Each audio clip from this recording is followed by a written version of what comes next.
I'm going to talk to you about some things I've learned in my journey. Most from experience, some of them I heard in passing, many of them I'm still practicing, but all of them I do believe are true. Life is not easy. It is not. Don't try to make it that way. Life's not fair. It never was. It isn't now, and it won't ever be. Do not fall into the trap, the entitlement trap, of feeling like you're a victim. You are not. Get over it and get on with it. So the question that we've got to ask ourselves is what success is to us, what success is to you. Is it more money? That's fine. I got nothing against money. Maybe it's a healthy family. Maybe it's a happy marriage. Maybe it's to help others, to be famous, to be spiritually sound, to leave the world a little bit better place than you found it. Continue to ask yourself that question. Now your answer may change over time, and that's fine. But do yourself this favor. Whatever your answer is, don't choose anything that will jeopardize your soul. Prioritize who you are, who you want to be, and don't spend time with anything that antagonizes your character.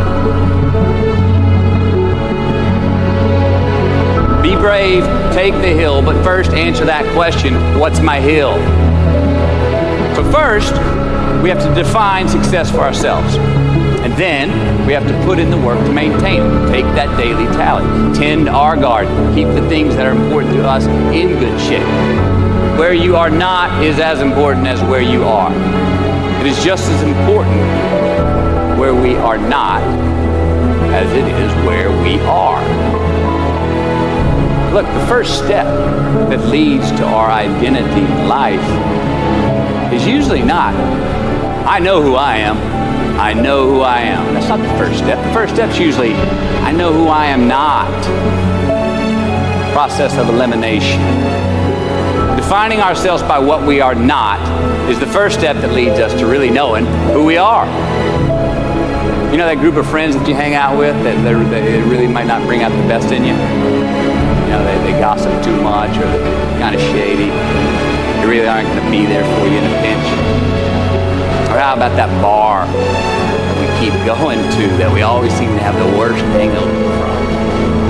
Or that computer screen, right? The computer screen that keeps giving us an excuse not to get out of the house and engage with the world and get some real human interaction.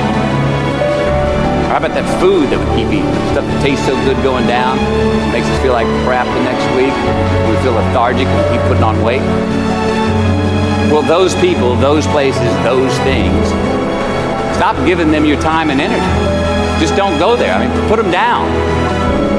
And when you do this, when you do put them down, you quit going there, and you quit giving them your time, you inadvertently find yourself spending more time and in more places that are healthy for you, that bring you more joy. Why? Because you just eliminated the who's, the where's, the what's, and the when's that were keeping you from your identity. Look, trust me, too many options, I promise you this, too many options will make a tyrant of us all. All right, so get rid of the excess, the wasted time. Decrease your options. If you do this, you will have accidentally, almost innocently, put in front of you what is important to you by process of elimination. Knowing who we are is hard. It's hard. So give yourself a break. Eliminate who you are not first, and you're going to find yourself where you need to be. Instead of creating outcomes that take from us, let's create more outcomes that pay us back, fill us up, keep your fire lit, turn you on for the most amount of time in your future. We try our best, we don't always do our best. Well, architecture is a verb as well. And since we are the architects of our own lives, let's study the habits, the practices, the routines that we have that lead to and feed our success, our joy, our honest pain, our laughter, our earned tears. Let's dissect that and give thanks for those things. And when we do that, guess what happens? We get better at them, and we have more to dissect. Be discerning.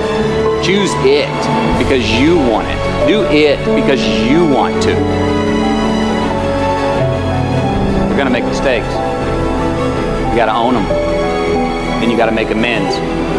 Then you got to move on. Guilt and regret kills many a man before their time. So turn the page, get off the ride. You are the author of the book of your life.